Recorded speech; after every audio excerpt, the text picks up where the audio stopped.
because I knew that I was seeking to be authentic, and I've read a lot about hip hop. So just when understanding all 5 pillars or elements, there's b-boying, there's MCing, DJs, graffiti, and then as you get late 80s, early 90s, I think Cornel West kind of named it as that knowledge itself, or authenticity, is what differentiates our community from, I guess, outsiders. That's fine.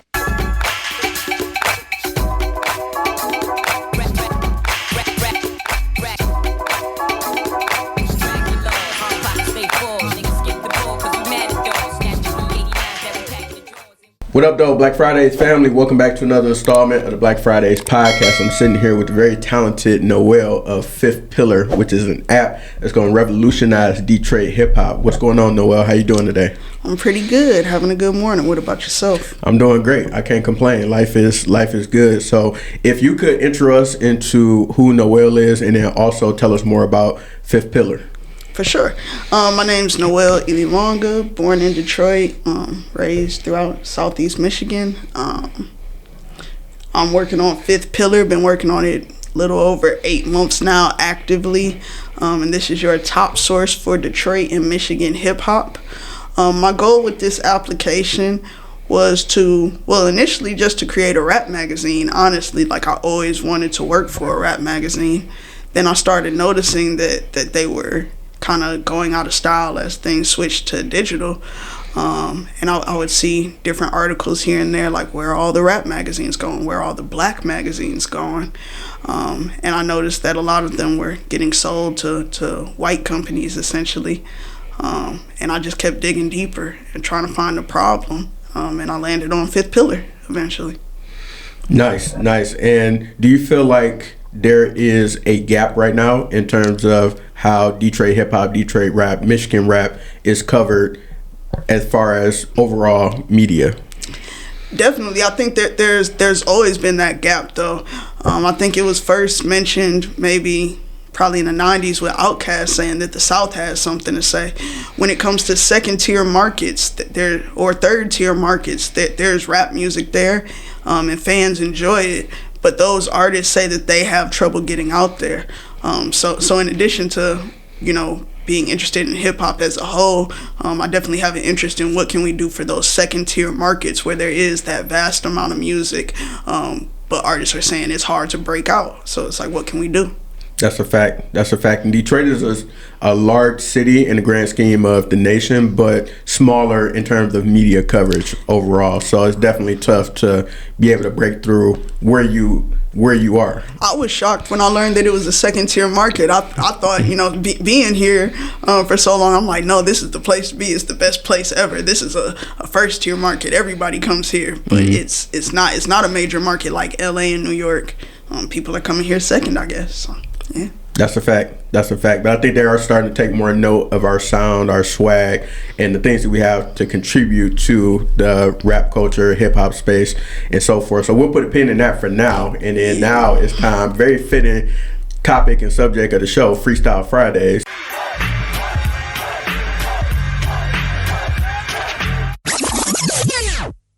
Where random assortment of questions, they're all about you. You shouldn't get them wrong, and I just got 2 rules. You answer every question, and you answer honestly. What if I rap? Go ahead. I'm not. All right, so the first one, I'm going to hit you with a very hard-hitting question. Who is the best rap/hip-hop artist to come out of Detroit ever?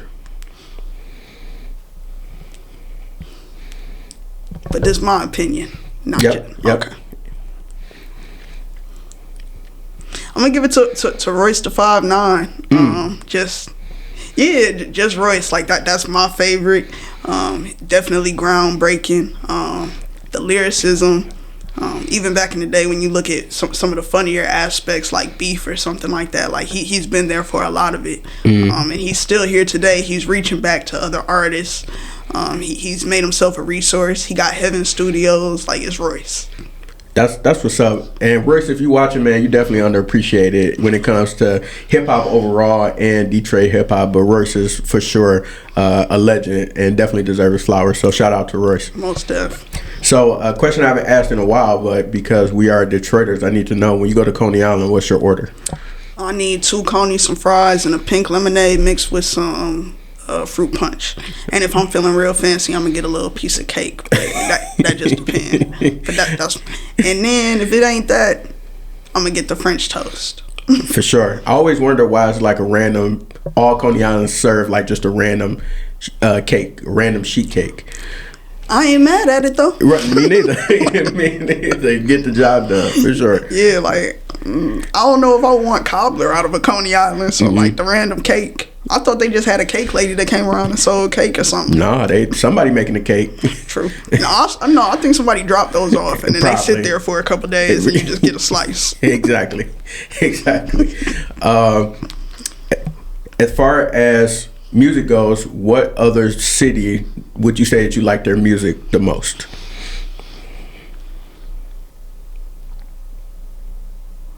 When I ain't listening to Detroit music, I'm probably listening to some music from LA. Sometimes the Bay Area, but kind of LA. Yeah, I'm gonna go ahead and give it to them.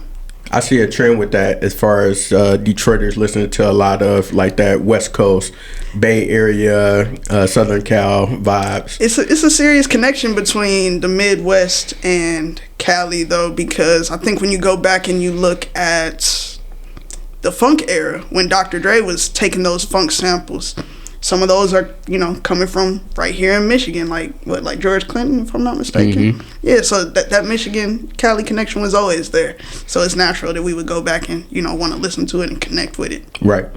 And it's warm there and it be cold here sometimes, so sometimes you just want to feel different. That's a fact. That's a fact. What would you say is your favorite app that you have on your phone? You got some questions. My favorite app on my phone. Honestly, currently it's the Philips app. Like I could turn lights on in different rooms of my crib, and I got them set up. Yeah, at first I had like 2 or 3 different apps, and I was like, man, I should have bought the same brand light. But now that I got the same brand, and I can do it all off one app. I like that one. I'm with that. Yeah, that's how you know you're a techie, when you got stuff like that set up in the house. Yeah, just little basic things. Yeah. And give us the last book that you read or a favorite book of yours that comes to mind. My favorite book that comes to mind just off rip, I'm going to say Monster by Walter Dean Myers. I know recently he also, that also was adapted into a film, which wasn't as good as the book. But I think just growing up, I think I've read over 20 of his books. And as far as it relates to the African American experience, I think he's just an author who is consistent and had just a good amount of books. And that one was award winning. So yeah, Monster was that's what's up. I've not heard of that, so I got to put that on my radar for sure. Yeah, he's one of them ones. Okay, I like that. Well, congrats to you for successfully passing Freestyle Fridays and engaging in the randomness. Bars. Gave us some bars. So if I could get back into more so the business side of what you do, I'm interested to know, what is your journey to this point in terms of starting up Fifth Pillar and going into the tech industry, the tech space? Kind of like, what's been your journey thus far? What led you to where you are now? Sure. I think like a lot of people, I used to want to rap. Well, really, I used to want to sing. I used to just watch a bunch of Michael Jackson stuff. I couldn't sing or dance, so I'm like, maybe I could rap. I couldn't rap neither. I thought I could make beats. I couldn't really do that neither. So I just kept going. And I started studying African American studies deeper, and better understanding what it was about the music that I was so connected to.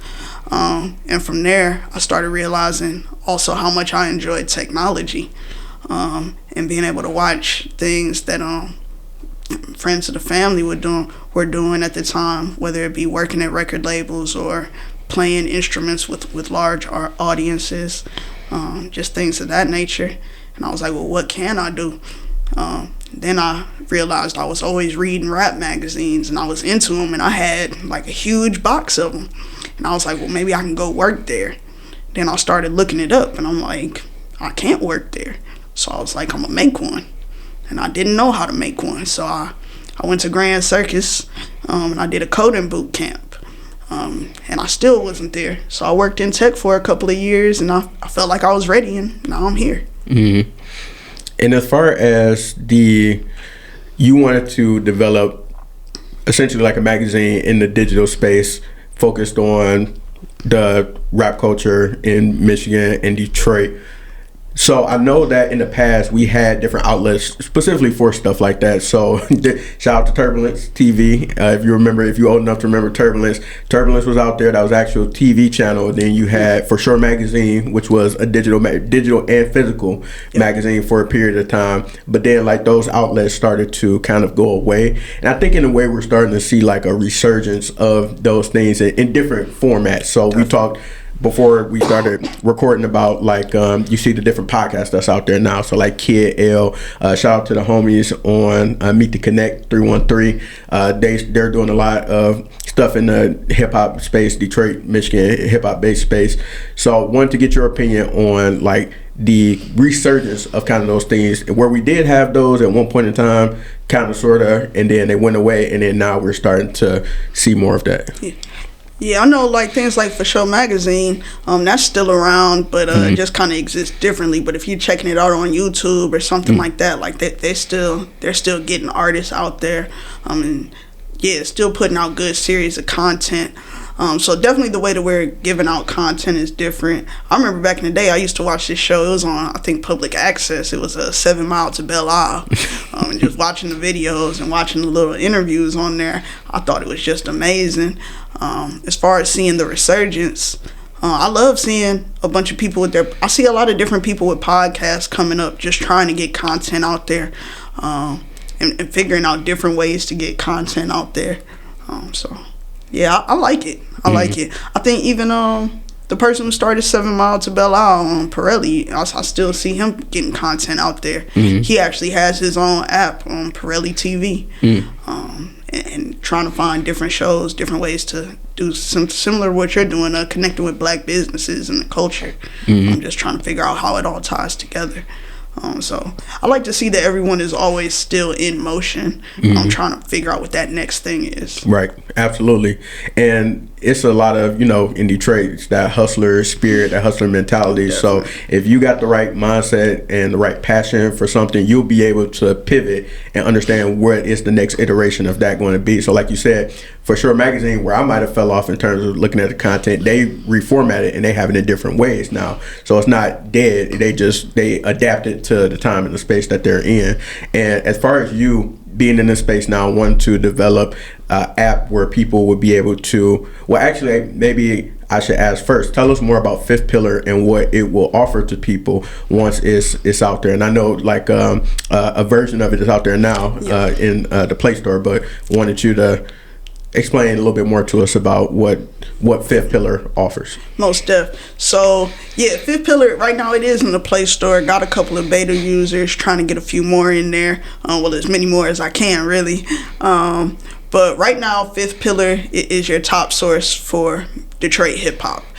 It has everyone who's making Detroit content consistently all in one space using Fifth Pillar custom news feeds. Now, it keeps you up to date, but one thing I noticed when I was doing customer discovery at Tech Town Detroit was that people are looking for authenticity. So when creating an app that seeks to provide authenticity, I realized that comes from the people. So the question is, how do I allow people to authenticate this content? So right now you can go in there, look at what's going on, and vote on, do you like this, do you not like this? So just getting some of that real-time feedback from people. Also has community spaces, so you can talk about it in there. Whether it be in a specific chat, like, oh, I want to talk about the Hip Hop Lab, you can go in the Hip Hop Lab chat, or you can just go into the community as a whole and just talk about everything. So, yep, that's it. Now, definitely, I'm looking to do tons and tons of ideas, but right now, as far as what I can do quickly in a few months amount of time and put right into the people's hands, that's phase one. And the overall goal, at least for phase one right now, is to start to build that community, to have these conversations around these artists, these events, these topics that's going on as far as the rap scene here goes. Is that right? Yeah, or anything they want to see. Yeah, it's there to talk about whatever. Whatever works, whatever the community wants to talk about, that's what I want to see. Because maybe I didn't get it right the first time, but I would hope that the app is a good place to go and talk about that, so that I can start making those tweaks and start getting to the core of what the people want, and really just provide that authentic experience. And there's a process to developing this, so I want to know if you could let us inside of what that process looks like, so I know that you're going through the Tech Town incubator for applications or tech founders specifically. So I want to know if you could tell us more about that process, how you found out about it, and how it's getting you where you're trying to go with Fifth Pillar. Definitely. Well, the process is tears. Like, that's definitely step one, just a bunch of tears, blood, sweat, and tears. But shout out to Blade. But outside of that, just as far as Tech Town, I think I first saw him maybe 6-7 years ago when it was first getting started, and I knew I wanted to get there, but I wasn't quite sure how. And then maybe last November, September-ish, I saw that they were taking applicants for customer discovery, and I saw that it was for tech startups, and I knew I had an idea that I was sitting on, so I just went ahead and applied. So step one is that customer discovery, doing 100 interviews and figuring out what people wanted as far as a rap app that was right in their hands. Then from there, went ahead and did the MVP program. So I got to work with the developer and figure out what we could make in just 6 weeks. Like, what app can we come up with? And that's how we got Fifth Pillar into the App Store. Now I'm on to the traction phase. So figuring out how I can get that good product market fit. What works as far as what channels of marketing are going to work for me versus what aren't. And then from there, I think it starts getting deeper into the incubator as far as doing those pitches. And then so one thing I know that you mentioned, people said they want authenticity, and I was curious as far as what's your intentions in terms of protecting that, because as far as like a lot of Detroit-based media, like it can kind of, especially like in the hip-hop space, it can get messy. So like wondering like how you can how you're being intentional about protecting the integrity of the app, and then also that authenticity of it, and people just not throwing all types of stuff in there that may or may not be true, and really just focusing on the core of what hip-hop, this culture here, our hip-hop culture is about. On some real, working to still develop community guidelines, but right now just moderating it, looking at what's in there. And if there's something in there that doesn't belong, that can cause harm, I'm going to remove it. Like, I don't want anybody to be harmed for the sake of authenticity or for the sake of being real. That might need to be something that you call somebody about, but not me. Right. Basically just being a moderator and for now, and removing what should not belong, because not creating a space for what shouldn't belong. That's authentic.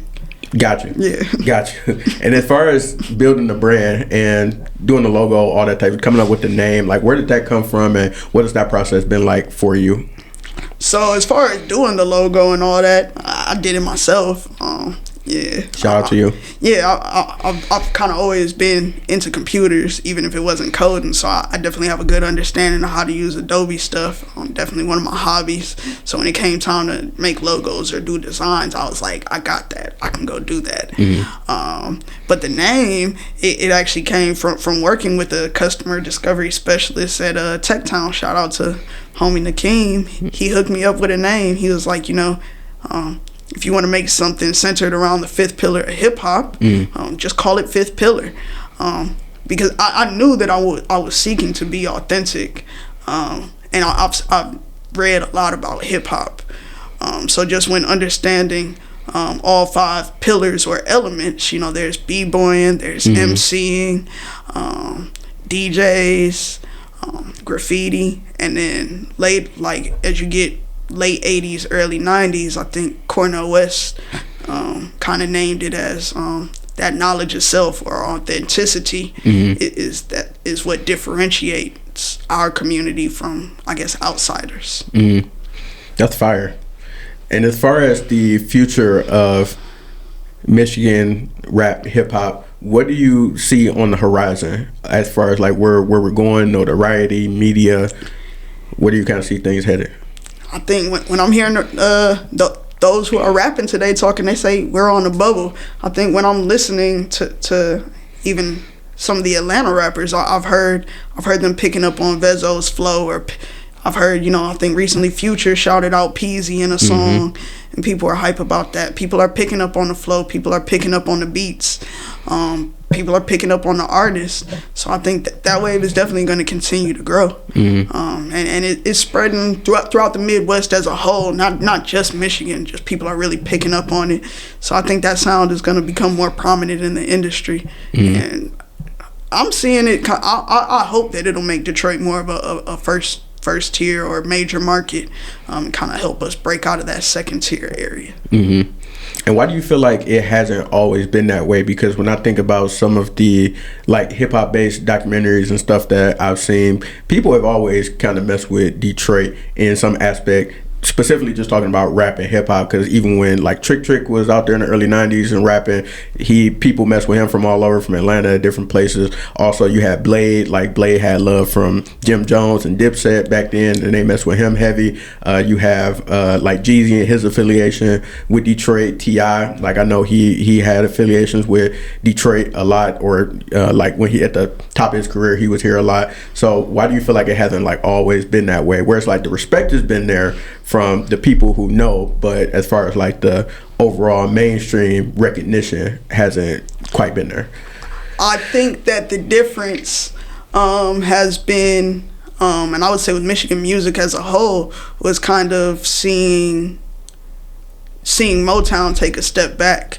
Motown came in and was creating those tools. It wasn't just a record label. He was also publishing the music. We really had control over how we were getting ourselves out there when it came to the Motown era. But when it came to hip hop, I personally, if I'm 100% correct, I haven't seen us creating the tools. We create the content, but as far as the tools that push us out, we're not creating them. And that's my goal with Fifth Pillar. Like this is the first of many, hopefully. But I think as a whole within hip hop, we create a lot of content, but we don't create the tools. Like you've seen Soulja Boy be able to leverage YouTube, but we didn't create YouTube. So how can we get in and start creating some of these tools?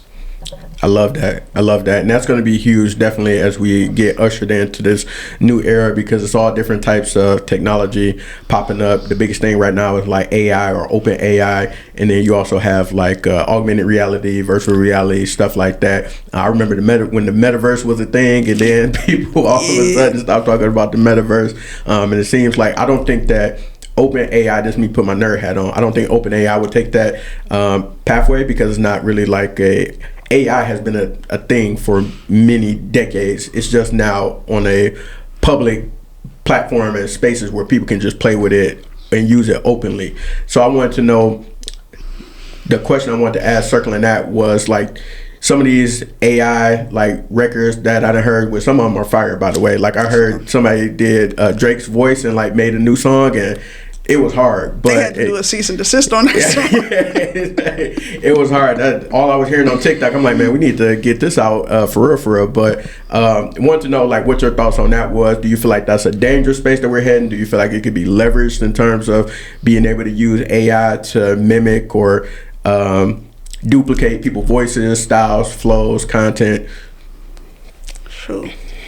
When we talk about mimicking, I kind of think that it's a little humorous to a certain extent, and I definitely understand why people are hesitant and fearful that it could be used against us. But I remember like watching like the Jackson 5 movie, and they were like, oh, they dubbing our voices in the studio. They don't even need us. All they need is Michael. And I think really it's about us sitting back, thinking, being observant, and finding different use cases for AI. Like we see how it can be harmful, but right now it's open season. So before they start regulating it, figure out a good use case so it can, propel us forward rather than continue to cause harm. And my biggest pet peeve was when Drake heard that song, why wouldn't you just go and actually make it a song? Like when Beyonce, when they did that remix to her song on TikTok, she went and made it an actual song. So you gotta work smarter, not harder. We know Drake love a good ghostwriter, so like, what's the problem? If we're gonna talk about it, we're gonna have to talk about it. I'm gonna talk about it. So, wanted to know if people want to tap in with you, Noelle, the person, and also Fifth Pillar in the journey that you're taking, be some of the first people to market when the app comes out and start to use it and consume the content. How can they follow you and your journey? So right now, check me out on social media, Instagram and Twitter. That's Fifth Pillar Hip Hop, and that's under Serious Construction. So slowly rolling out some content there. And you can follow me personally at Ililonga on social media, and that's ILLEY_LONGA. Nice. Well, Noelle, thank you for stopping by the podcast today. Thank you. Grateful for the work that you're putting in for Fifth Pillar. I think it's definitely needed, and I'm looking forward to seeing where the journey takes you and utilizing the app when it's on the Apple market, which you should Apple stores. You should have brought it to first, but that's neither here nor there. It wasn't a me thing, but as far as the me part of that, I am working as hard as I can to get it there quickly so that I can get this to everybody. So we gonna blame the team. We're gonna blame the team, not you. I am the team. There we go. Well, there you have it. Well, thank you, Noelle. Thank you. Appreciate y'all watching. I'll tap in with y'all next time.